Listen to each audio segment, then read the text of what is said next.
Happy Sabbath. Shabbat Shalom. It is good to be here.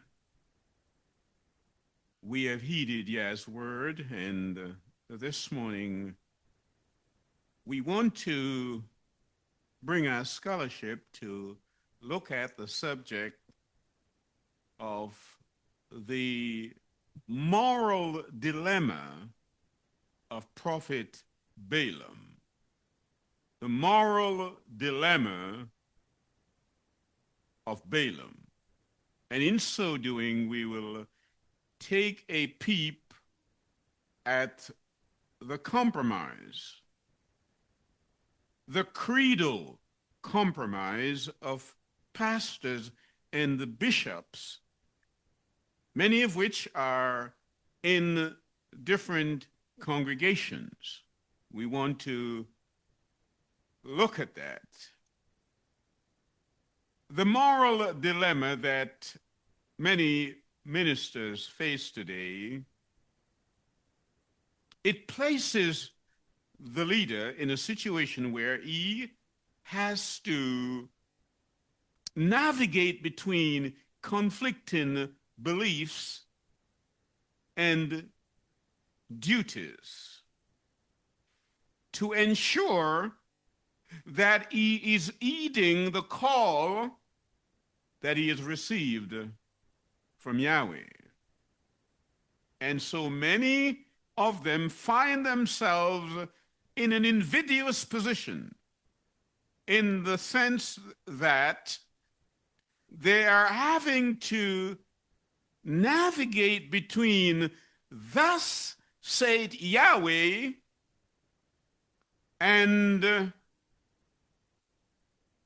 what their institution or their denomination teaches.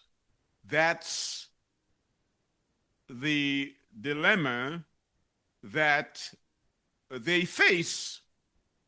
And in the case of Balaam, you would say he is solipsistic, self-centered man who was so engrossed with his search or his desire for wealth that he was quite prepared to forego that which Yah had told him to do. So come with me to the book of Bemidbar, chapter 22.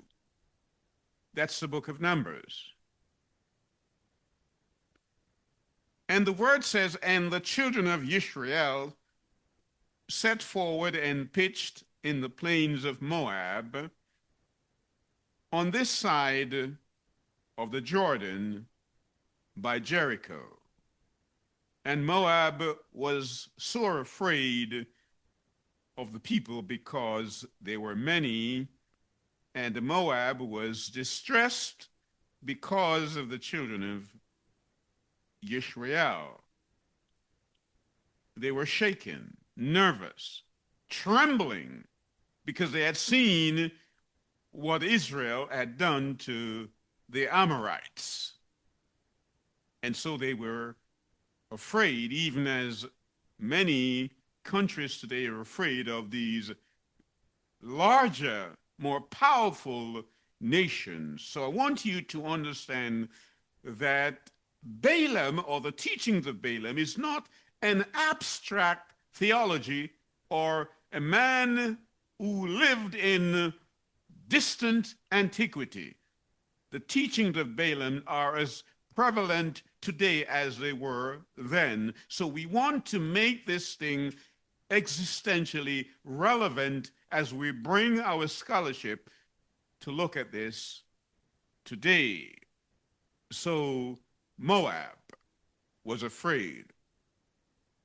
But if the king of Moab had understood the situation, he would never have made himself so anxious.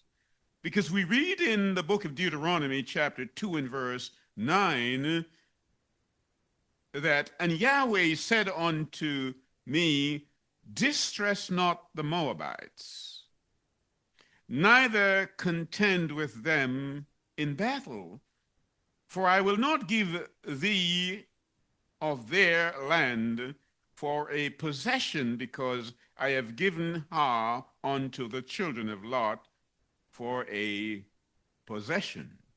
These are the children of Lot. We know that they are an incestuous group of people, but Lot is related to Abraham, that's his nephew, so don't war with them. But Balak didn't seem to grasp this.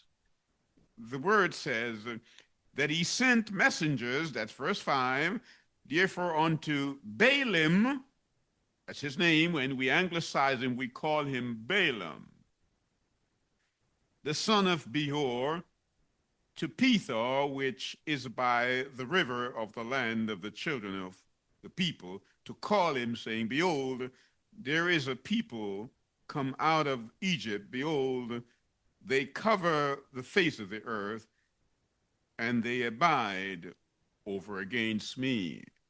Go and call Balaam. He is part of the guild of people, of leaders, who are prone to sell their integrity of office for money. Call him. He's a man who speaks, and when he speaks, things happen. If he curses, you stay cursed. And when he blesses, the people are blessed. Call him. But we know he has a price. We know that. He's part of that guild of people who are willing to sell their integrity of office. Even if it damages their soul condition, they will do that. Call him. Come now, therefore, I pray thee, curse me this people. Yah has blessed them, Balaam. You can't curse them, Balaam. But you see, Balak has authority. He's king over the people.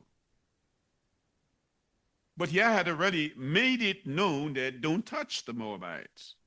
Sometimes people are afraid of us even when we care for them. Misplaced fear. That's what was happening here. And the elders of Moab and the elders of Midian departed with the rewards of divination. The rewards of what? Divination in their hand, and they came unto Bil'Am, that's Balaam, and spake unto him the words of Balak. And he said unto them, lodge here this night, and I will bring you word again, as Yahweh shall speak unto me. And the princes of Moab abode with him. Most theologians and scholars, they will tell you that Balaam is a false prophet. And he's often referred to as that. He's quite an interesting man, the enigma of which is quite intriguing. And I tell you why I say that if you turn with me to the 24th portion of this book, Bemidbar, Numbers, and I will look at verse 12. And Balaam said unto Balak, spake I not unto thy messengers which thou sendest unto me, saying, if Balak would give me his house full of silver and gold, I cannot go beyond the commandment of Yahweh to do either good or bad. of mine own mind, but what Yahweh said that I will speak. I cannot but speak what Yahweh says. I can't do any more than that. Come with me now to chapter 23. Because Balaam is here. He's found himself in this dilemma. He wants money, and at the same time, he wants to speak only that which Yahweh tells him to speak. And so he's here saying,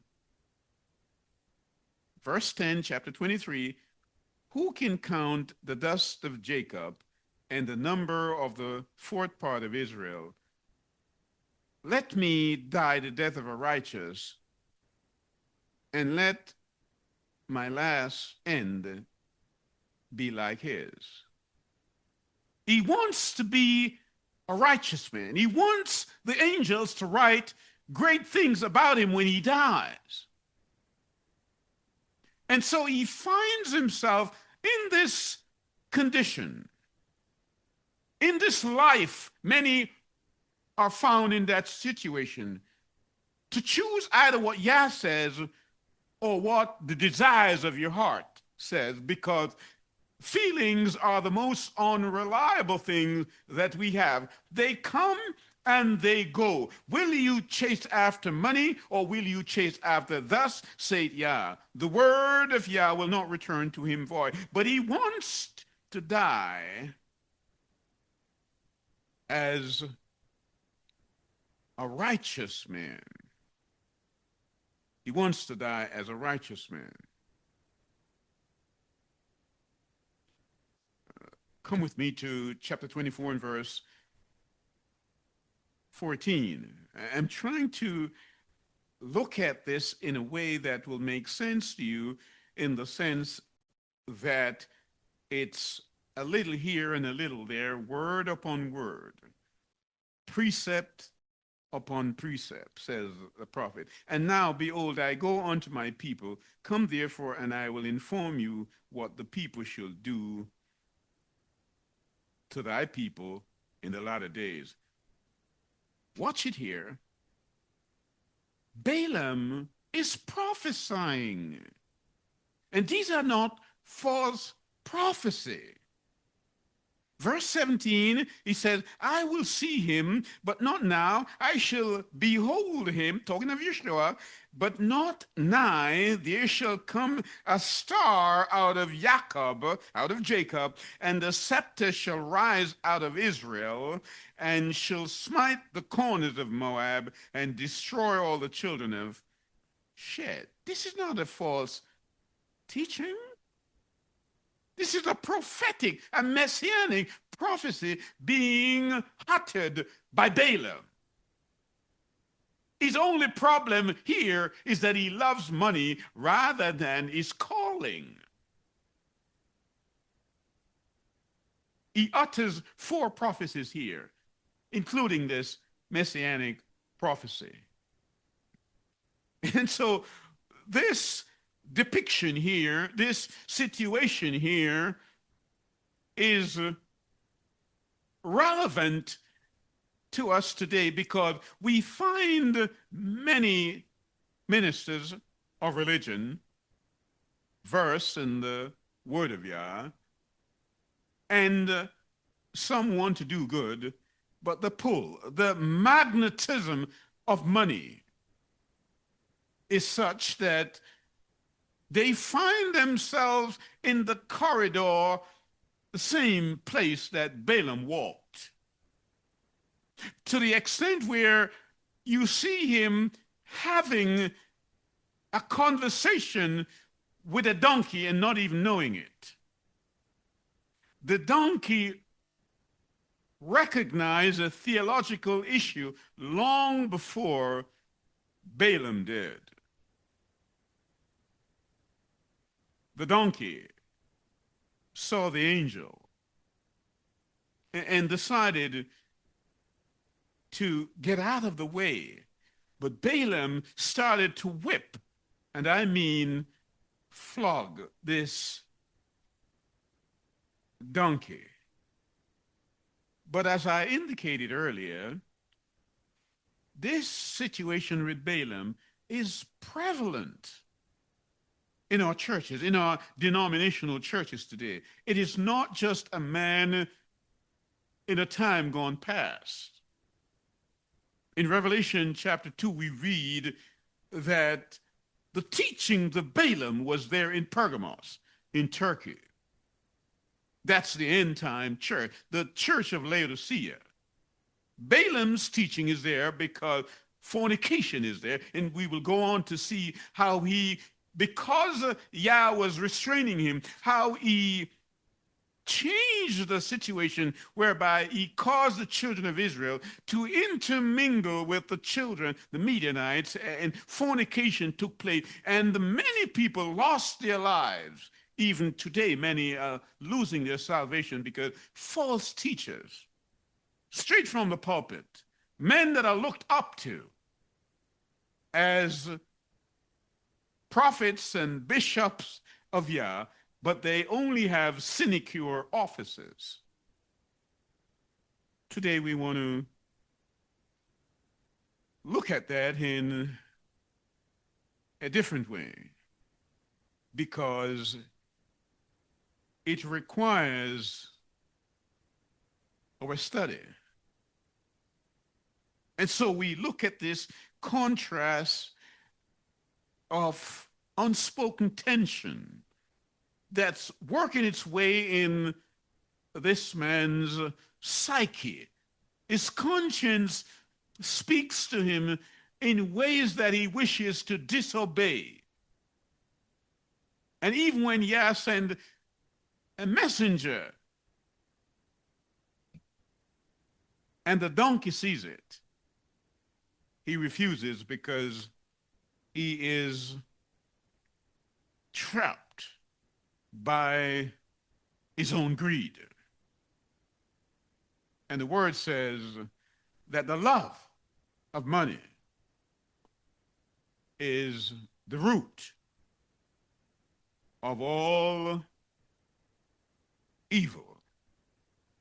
And so I want to show you how, even from Balaam, how this teaching of Balaam traveled throughout the ages. So come with me to the book of Shophatim, that's the book of Judges, and we will take the 17th portion of that. The word says, and there was a man of Mount Ephraim, that's the northern part of ancient Israel, whose name was Micah. Micah means one who is like Yahweh. That's what Micah means. And he said unto his mother, the 1,100 shekels of silver that were taken from thee, about which thou cursest and speakest of also in mine ears, behold, the silver is with me.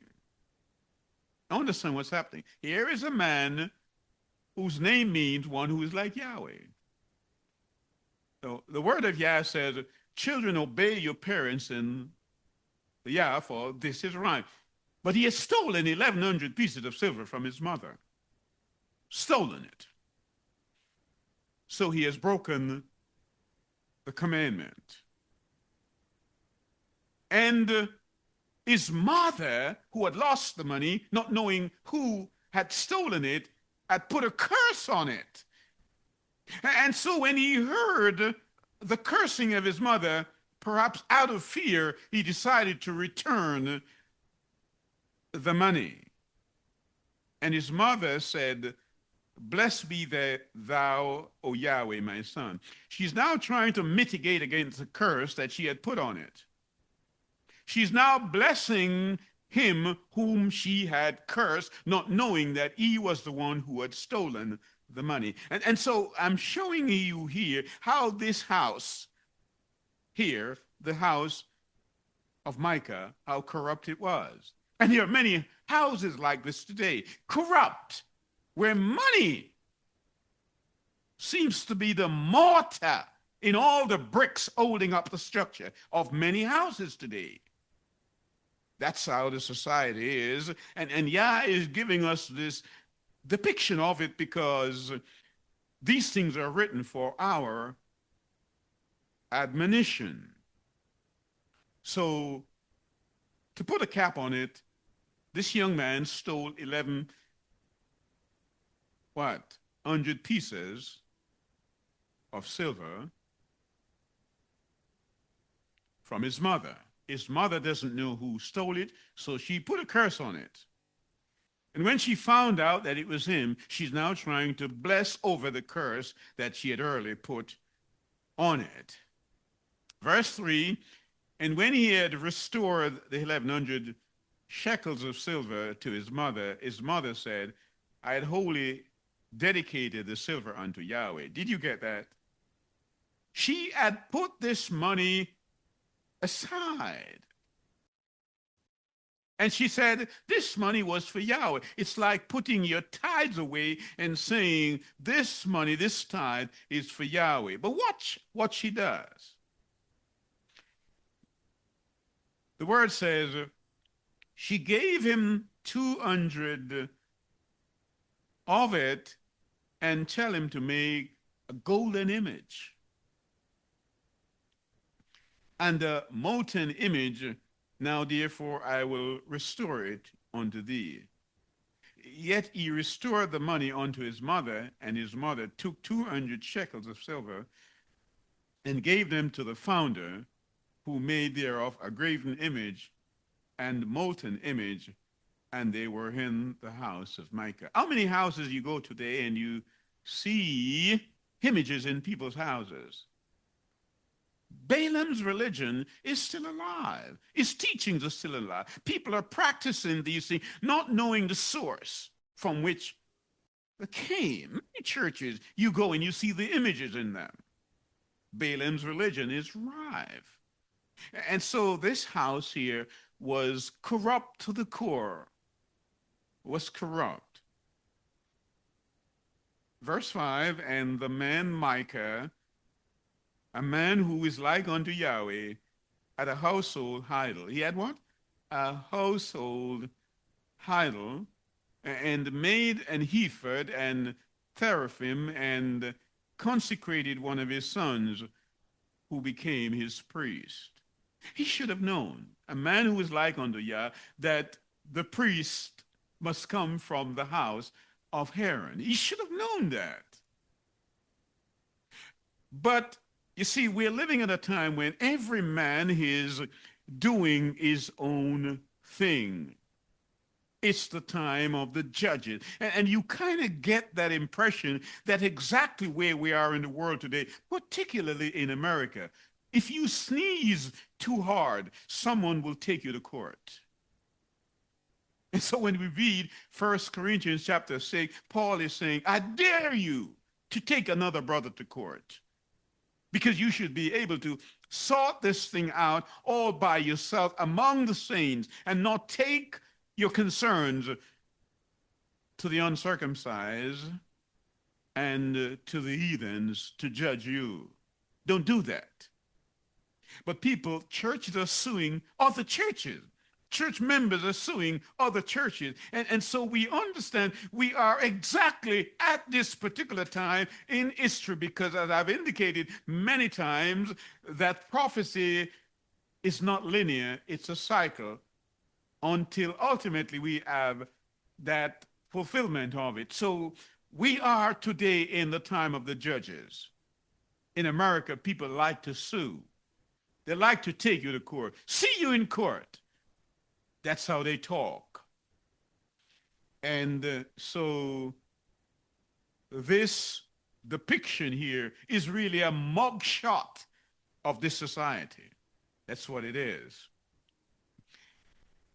And so the whole period, the whole era is characterized by the idiom, in those days there was no king in Israel. Every man did according to that which he believed. That's what it is that characterized that era. And you kind of get that that's how people feel, and that's the way people act today. Come with me to verse 7 of the same chapter 17 of Shoftim, the book of Judges. And there was a young man out of Bethlehem, Yehuda, that's Judah, of the family of Judah, who was a Levite, and he sojourned there. Hold that there and watch the contradiction here.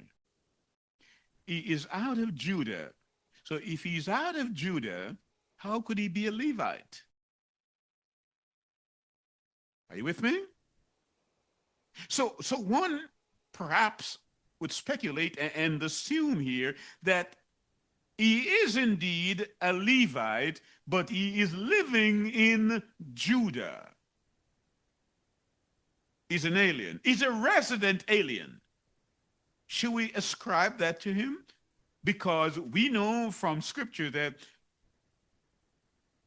to be a Judahite, to be from Judah, you have to be a descendant of the tribe of Judah. But the young man here, he is a Levite. And we know when the split came, the division between the two kingdoms came, many of the Levites did leave the north and came back down south and joined the house of David. So, but for our study today, the word says that the man departed out of the city of Bethlehem, Judah, to sojourn where he could find a place. And he came to Mount Ephraim, to the house of Micah, as he journeyed. Micah had earlier made one of his sons a priest. He did that. Now, he's kind of somewhat ebullient here in the sense that this man is coming from the house of Levi, so he's thinking, good, I have a real Levite here. And this man is seeking job as a Levite.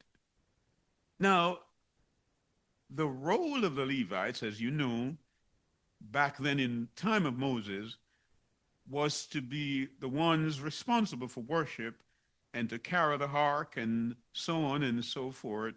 But this man is out of a job, and he's a hired hand. He's like Balaam. He's part of that guild. Like many today. Call me and pay me so much, and I'll do a crusade for you. They are peddlers of the gospel of Yeshua. Stay away from such people who peddle the gospel for money. Balaam. So when you see this kind of situation in your midst today, you know that Balaam is still at work in your church, in your home. Remember that. And so verse 9 says, and Micah said unto him, whence comest thou? And he said to him, I am a Levite of Bethlehem, Judah, and I go to sojourn where I can find a place. I'm looking for a job. It doesn't matter whether it's a Sabbath or Sunday. Just give me a preaching job. That's how people talk today. Well, what denomination do you belong? I just want to preach. Give me a job. And Micah said unto him, dwell with me, and be unto me a father and a priest, and I will give thee 10 shekels of silver by the year, and a suit, apparel, and thy victual. So the Levite went in, and the Levite was content to dwell with the man, and the young man was unto him one of his sons, and Micah consecrated the Levite, and the young man became his priest, and one was in the house of Micah. Then said Micah, now know I that Yahweh will do me good, seeing I have a Levite as my priest. People speak that way. This is a good church, they say. We have a pastor who is well educated. He went to a good university. He's from a good home. Yeah, it's going to bless us. They're forgetting this man is an hireling. And the dilemma that many face today is that they cannot preach the word of Yah in the way that it comes to us, because if they do, it will offend their headquarters, their conferences. If Yah says, remember the seventh day to keep it holy, I want to meet with you on this day every 7-day cycle, and I want to meet with you annually on the feast day, and you tell me that your church doesn't practice these things, how then can you stand at the pulpit and preach a message that is inconsistent with the idioms, with the practices, and the creeds of your denomination? You find yourself in the same place as Balaam did. That's the contemporary dilemma. It's Balaam at work. So this man now is happy that he has a Levite, an hired hand. Do what I say. Many ministers around, they cannot preach that which their conscience dictates for them through the word of Yah to preach. Why? Because if they do, they will offend their employers. Notice that the prophets that Yah called, the Moshes, the Isaiahs, the Jeremiahs, the Daniel, the Ezekiel, the Zephaniahs, these were not itinerant preachers. They spoke as representative from Yah. They came from Yahweh to the people, and they would offend the people. But today's hired hands, they are employed by the church. And seldom will you see a pastor preaching against his own denomination. He's not going to do that because he has to protect his salary and his pension rights. And so he finds him placed in this invidious position. Even though Yah is saying, thus saith Yahweh, he refuses to preach that. And verse 2 of chapter 18 says, and the children of Dan sent of their family 5 men from their coast, men of valor from Zorah and from Eshtaol, to spy out the land, to search it. And they said unto them, go search the land. When they came to Mount Ephraim, to the house of Micah, and lodged there, the house of Dan.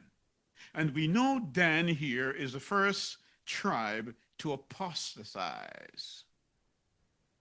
Well, you notice which house they went to? The house of Micah. A man who is like unto Yah, but in his practice he was very far from looking like Yah. Many churches today, they will put up labels. They will make mission statements that declare what they do, but their practice, their spoken theology is not the same as their lived faith. That's Balaam at work. And so these men came to Micah's house, and when they saw this priest, they said to him, "What are you doing here? Surely it's better for you to be the priest of a whole tribe than to be the priest of just one family." Of course, again, this is an iron hand. Don't forget, he is willing to go and serve as a priest for a bigger mainstream church than it is to remain in a house of Yah that perhaps is only a house church. And so people are more likely to put down those small congregations and dispel them as you would a disposable napkin. But the same people don't realize that the 7 assemblies in Revelation, these were private home assemblies.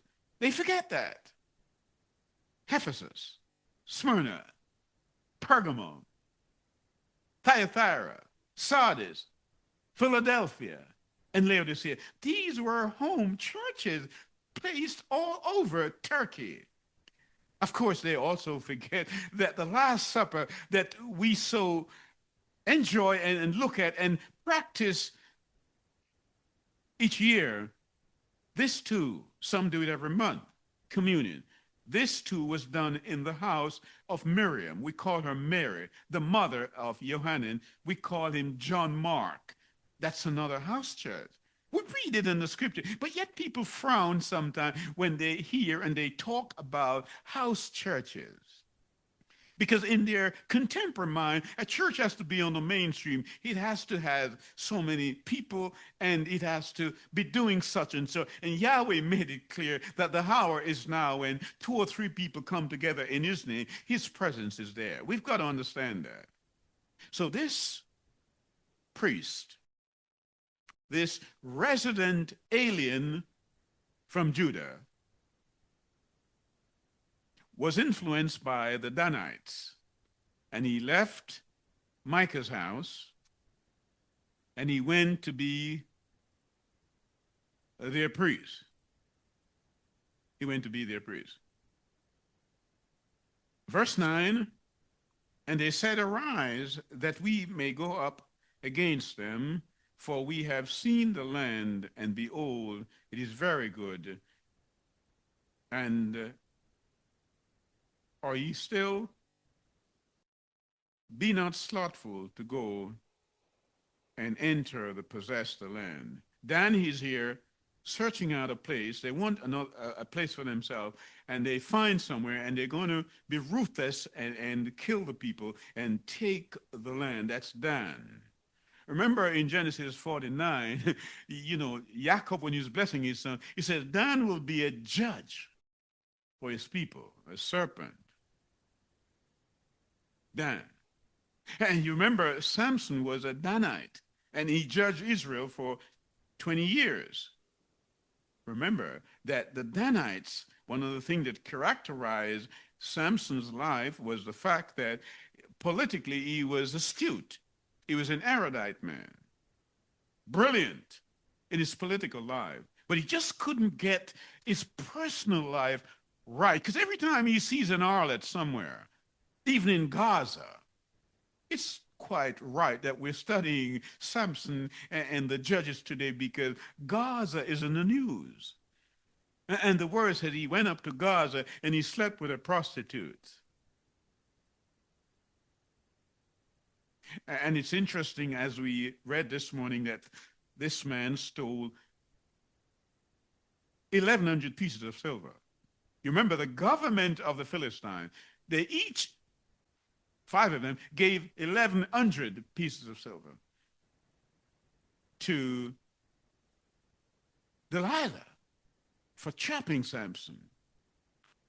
Yes, they gave 1,100 pieces of silver for chopping this Danite. But here is it is unraveling. So they went up and took the land and called it their own. In verse 19, just for emphasis, they said, and they said unto him, hold thy peace, lay thine hand upon thy mouth, because Micah is now remonstrating. He's complaining that you can't take away my priest. And they said, put your hand over your mouth and go with us and be to us a father and a priest. It is better for thee to be a priest unto the house of one man, or that thou be a priest unto the tribe of the family of Israel. Which is better? Verse 25, and the children of Dan said to him, let not thy voice be heard among us. Don't complain, Micah, lest angry fellows run upon thee, and thou lose thy life with the lives of thy household. The Danites, when they saw the images in Micah's house, they were joyful. And they took it and told the man, don't make any noise. Otherwise, you might cause some of our brethren to be angry and they may fall on you. The word says that they called the place Dan, because it was Laish. That was the name of it. And when Dan captured it, they named it Dan. I'm showing you this simply to let you know that this Balaam's attitude is still prevalent among people today, and therefore you have to have an eye for it. Otherwise, you miss the whole thing. So come with me now to the book of Melak Aleph. That's the book of 1 Kings, and we will take the 22nd portion of it. And they continued 3 years without war between Syria and Israel. And it came to pass in the 3rd year that Jehoshaphat, the king of Judah, came down to the king of Israel.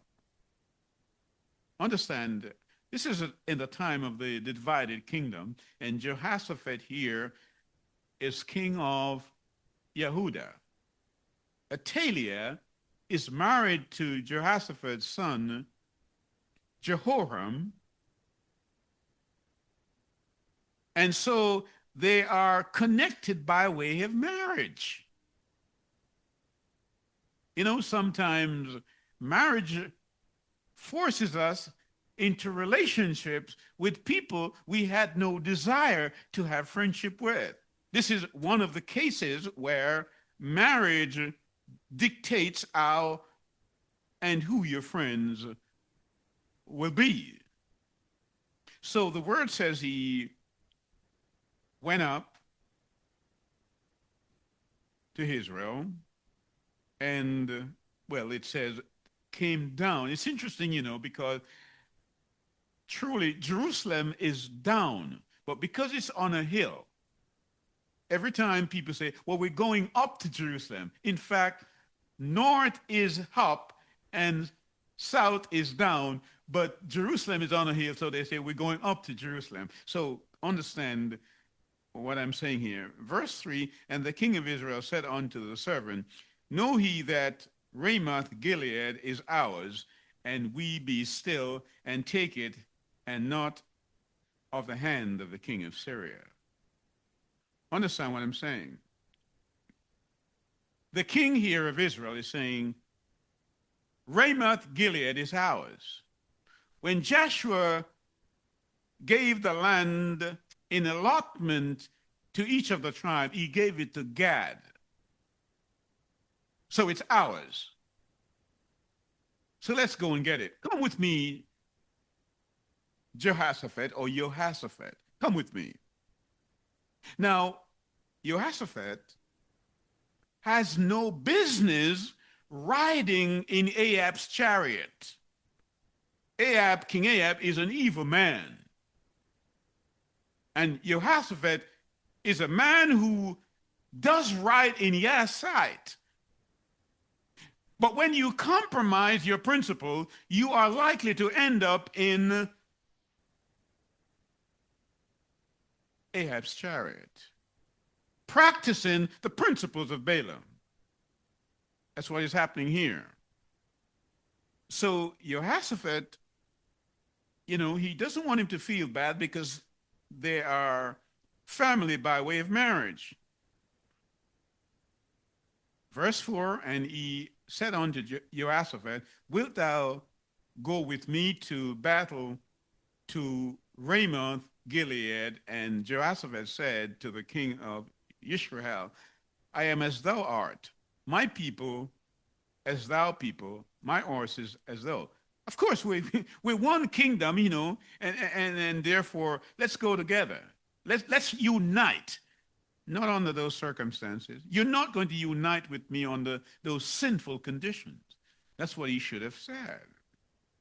And Jehoshaphat said unto the king of Israel, inquire, because all the prophets now, 400 of them, Baal prophet, says, go up and take it. Go and take it. Go and take the land. False prophets will tell you, oh, Yah has shown me this, and that man will be president, and that man will be governor, and so on and so forth, when Yah had not spoken a word to them. Be careful of that. And so King Ahab's 400 false prophets told him, go and do it. But Jehoshaphat here is a little bit smarter than that. What's the ratio here? 400 to 1. Sometimes people feel that because so many denominations believe the same thing, that makes it right. No, it's right if Yah said it's right. If they speak not according to the word of Yah, Isaiah 8 and verse 20, then there is no light in them. So Jehoshaphat is listening to the conversation here, and he hears the 400 Baal prophets saying, go up. And what does he say? He says, is there no prophet of Yah? Is there no one from Yah, a prophet from Yah, who you can ask this? He knows. He doesn't believe what the prophets are saying, the Baal prophets. But he's tied. He's tied to the relationship established with his daughter. Because she's now queen consort. That's what she is.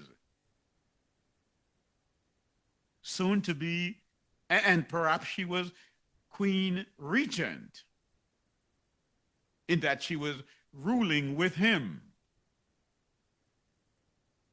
And so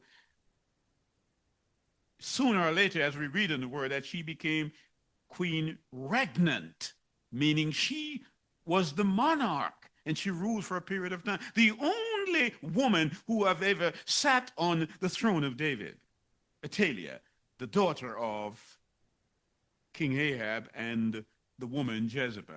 Notice in Revelation chapter 2 and 3, this Balaam Jezebel doctrine runs through and certainly is very present in the time of Laodicea, now. It's very present. So Jehoshaphat asks if there is a prophet of Yah, and King Ahab said, yeah, there is one, but he's in prison. He's in prison. Sometimes we're not in prison physically, but other people lock us out of their lives. They don't want to hear from us, whether by email or whether by sermon. They don't want to hear. They put us in prison, in chains. They lock us out. We don't want to hear from you. When it's the very people they need to hear from. And so King Ahab said, this man doesn't like me because he doesn't prophesy things that are favorable to me. Every time he prophesies, he's saying something that I don't like. But I'll get him anyway. The king of Israel said unto Jehoshaphat, there is yet one man, Micaiah, and we call him Micaiah in the English. Can't understand why we keep changing people's name, but it happens. The son of Imlah, by whom we may inquire of Yahweh. So if there is one man whom we may inquire of about what Yahweh says, what was the source of the 400 people, the 400 prophets? What was it? It doesn't make sense, yet it makes sense because exactly what is happening today. People go to church and they see certain things and they know that it's not biblical, but they go there because they feel good. Faith in Yeshua is indivisible. It unifies, it doesn't divide. You can't say that you're in Yeshua and Yeshua says, go and teach all nations what I've commanded you to do. And when the disciples taught all that he said, including the Sabbath and the feast day, you gave them the first day of the week. No, you can't do that. His word will not return to him void. And so Micaiah here comes, and while he's on his way from prison, they are coaching him, saying, you know, the 400 prophets of Baal, they have said good things to the prophet. So make sure when you get there, you say the same thing.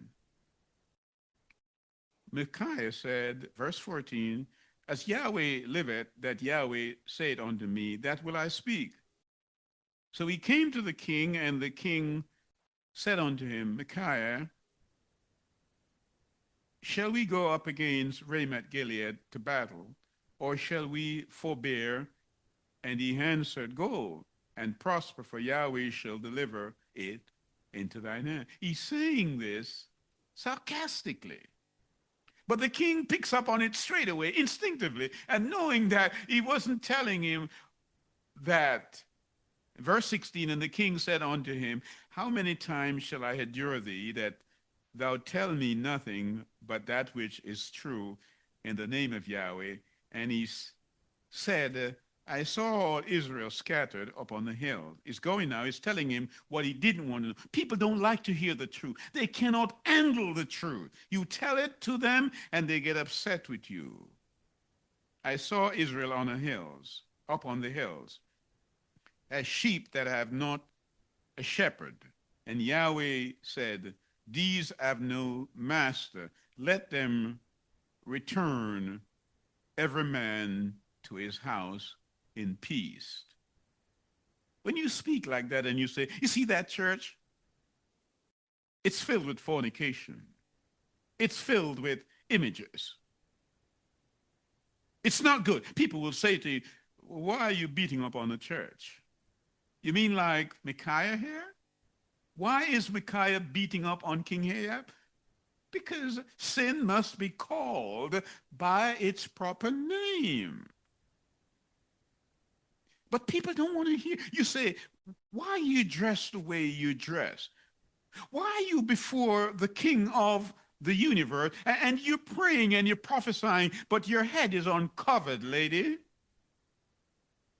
Why? You are a Bala. You know what a Bala is? That's a female version of Balaam. That's what you are. Why? You hear what Yah says. You must be baptized in his name by water and by the Spirit. And you're baptized by other means, and some of you are sprinkled. Where did you get that from?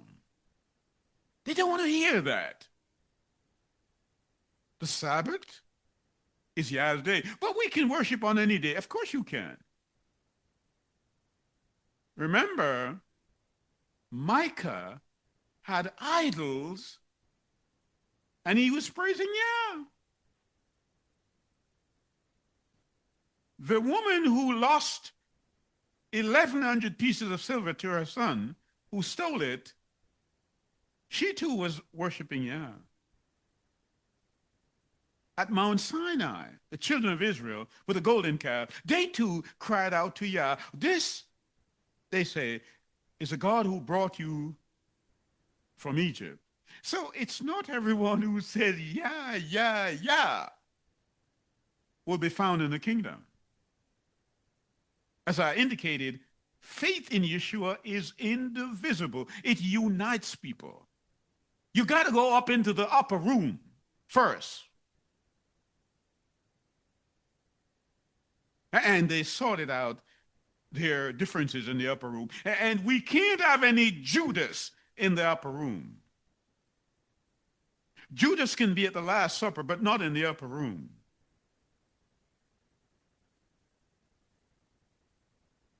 Because the old idea is when you have Judases among you, you put the Judases out and you bring in the Matthiases. Get rid of them. That's what the word here is saying. And so when Micaiah tells them the truth, he made a declaration. He says, take him back to prison and put him on a ration of bread and water. Put him back. We don't want him out here because he speaks truth. He shows us up. And after hearing that, Jehoshaphat still went in the chariot to fight. And as you read the whole story, it was when he died, not Jehoshaphat, but King Ahab. He disguised himself, but the opposing king had told his soldier, make sure you don't kill anybody, just the king of Israel. Just the king of Israel. And so he disguised himself, but he told Jehoshaphat, put on your robe.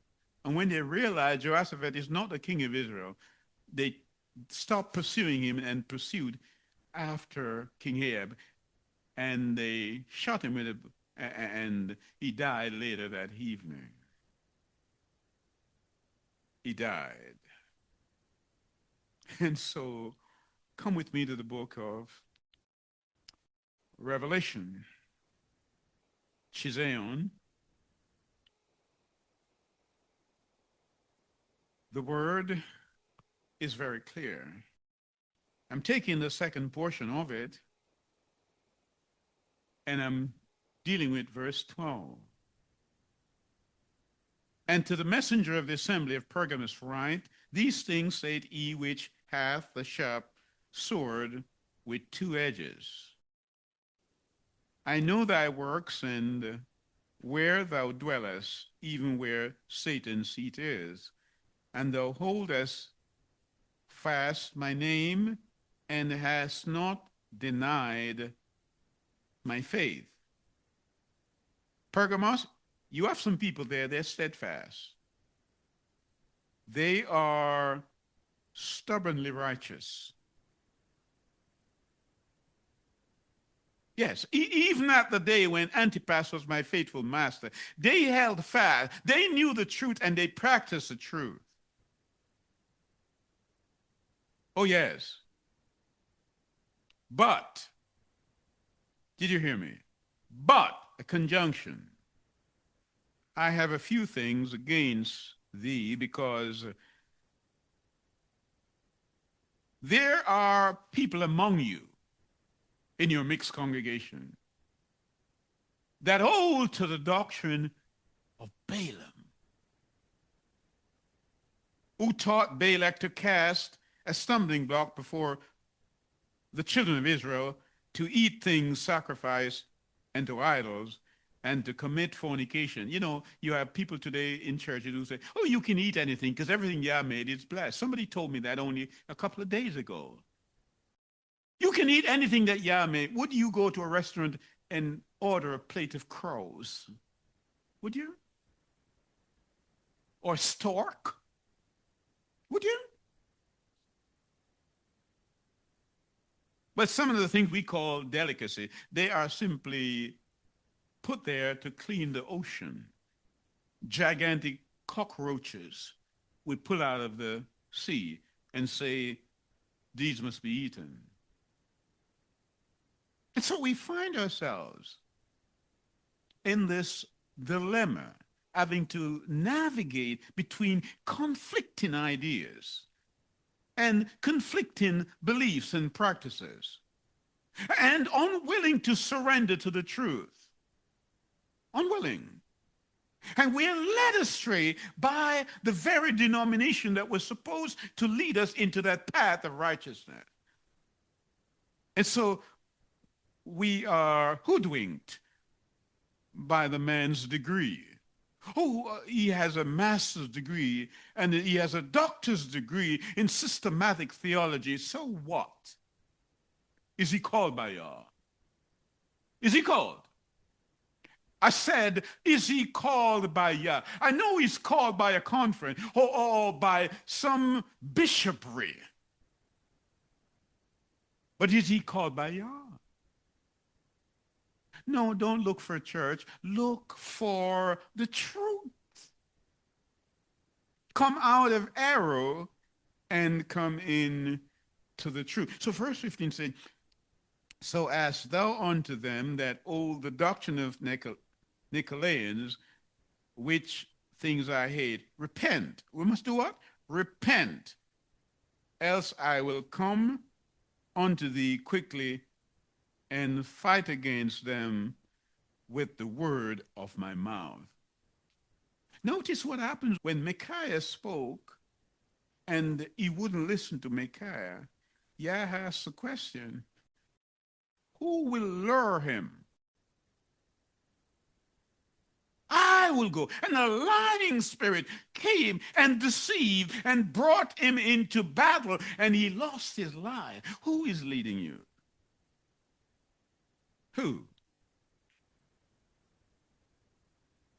Are you with me? A lying spirit told Yah, I will go and deceive him, and Yah allowed it. So don't be convinced because a man comes in a nice suit or with a portfolio of niceties, including degrees and wealth, well spoken. You think he's from Yah. Balaam,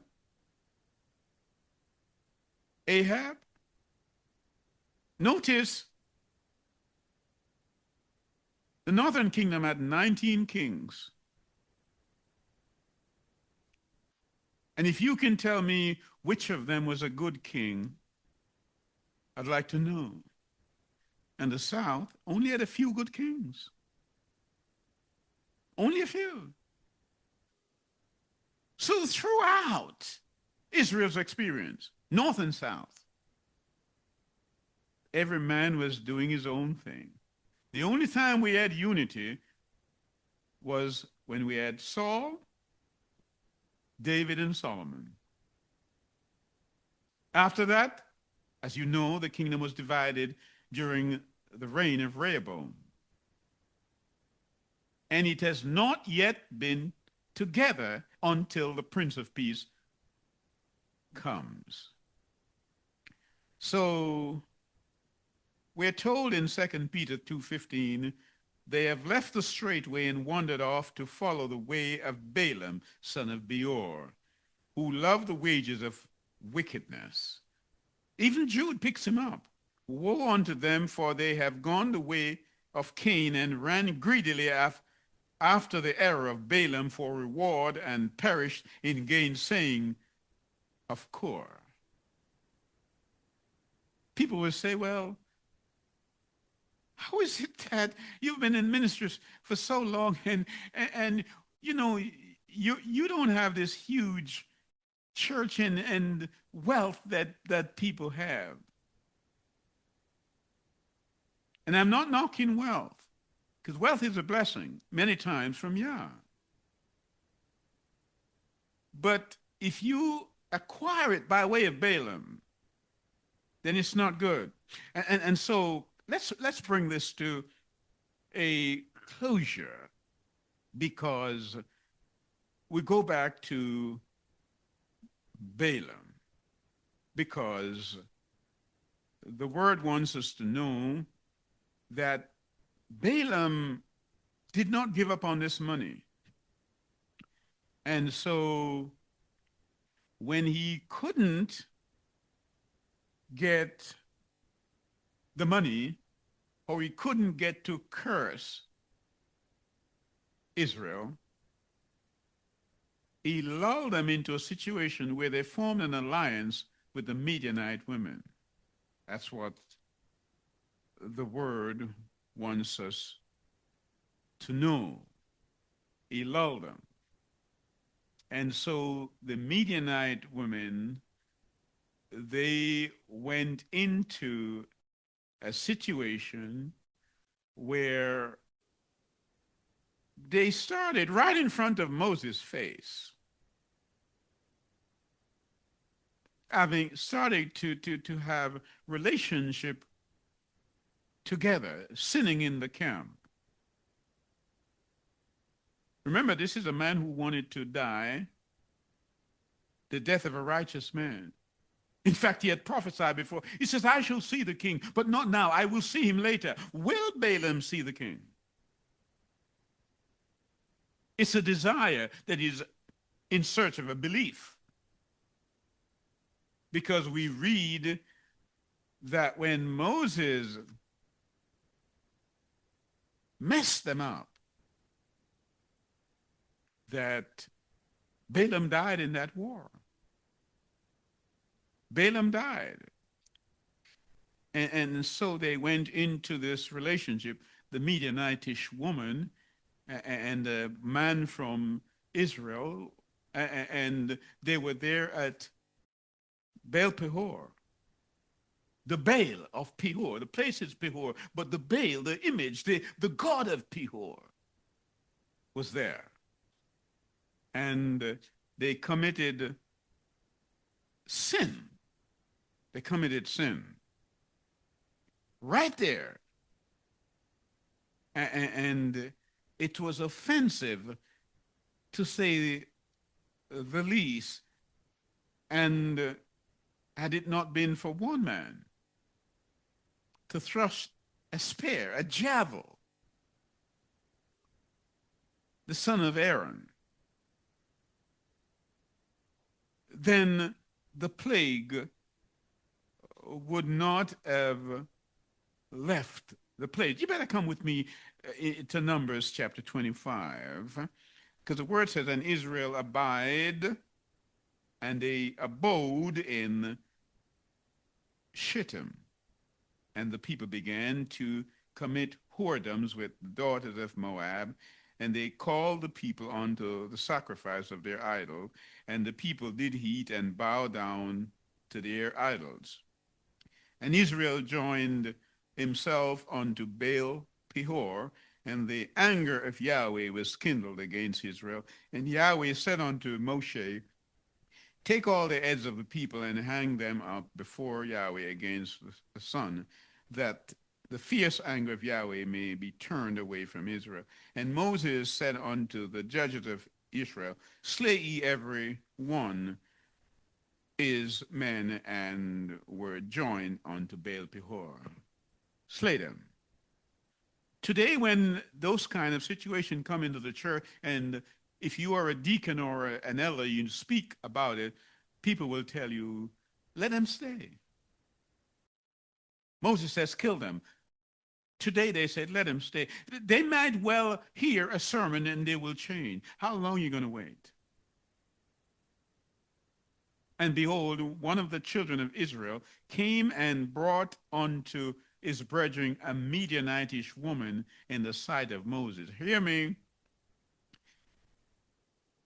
And in the sight of all the congregation, brazen. That's what I mean. Galling. In the sight of all the children of Israel who were weeping before the door of the meeting, tent of the congregation. And when Phinehas, the son of Eleazar, who is the grandson of Aaron from the family of Levi,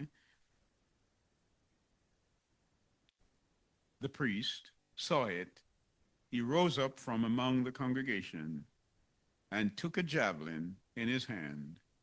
All we have today is a javelin of the word, because we can't take things into our own hand. But he used a javelin, and he went after the man of Israel in the tent and thrust both of them through, the man of Israel and the woman through her belly. The writer here is an intelligent writer, and he's being courteous. He thrust the javelin through the man, and the javelin went through the woman's belly, to give you an idea of the position they were in at the time when the javelin struck. And the word said, yeah, I have given this man who did that my covenant of peace. Wow. Today you can speak, never mind javelin people, because people are not ready. They cannot handle the truth of the word. They ask you, who told you to judge us? I'll answer that the way the Apostle Paul answered it.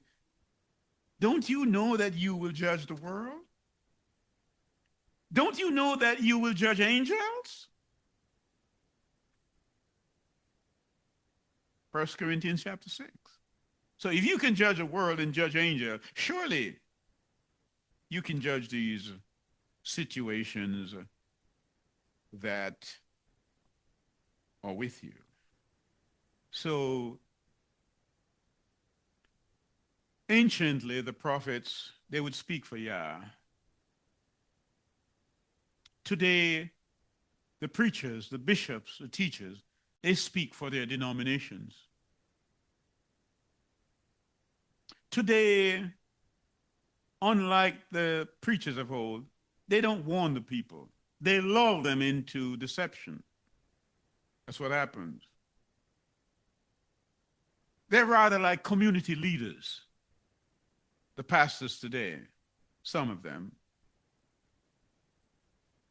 It shows the contrasting nature of the ministry today. They choose their congregation over the word of Yah, because money is the central thing. If they were to speak the way that Yah command them to speak, they would probably be fired. So who was it who called them in the first place? Were you called by Yah, or were you called by your denomination? Were you called by your conference? Obedience. King Saul learned, is always better than sacrifice. But today we are left to believe in the postmodern world that there is no truth. Truth is determined by the way you language your experience. And so when you go to church, people go they want to be comfortable. Truth doesn't make you comfortable. Truth stirs you up. Because the word is like a fire in my bones, says Jeremiah the prophet. It's like a bolt. And so what we see here, we see even in the contemporary church, both Balaam and Jezebel, the mother of Athaliah. Remember, these are two women who wanted rulership. And as you look around the world today, both in politics and in the church, women are being appointed to lead out. They are the queen consort and the regents of this world. Not knocking them, I'm just saying what the reality is. But the word makes it clear that the priest, the bishop, the pastor must be the husband of one wife. May we understand how endemic this Balaamic situation has become. It has gripped us so much that we pay no more attention to it because it's as if it's normal. May I open our pineal gland widely so we can hear and we can understand that which we must seek after, because there is an moral and an ethical dilemma that has gripped the church in such way, but the people are paying no attention to it. May Yah help us, because we ask these things. In Yeshua's name I pray. Amen.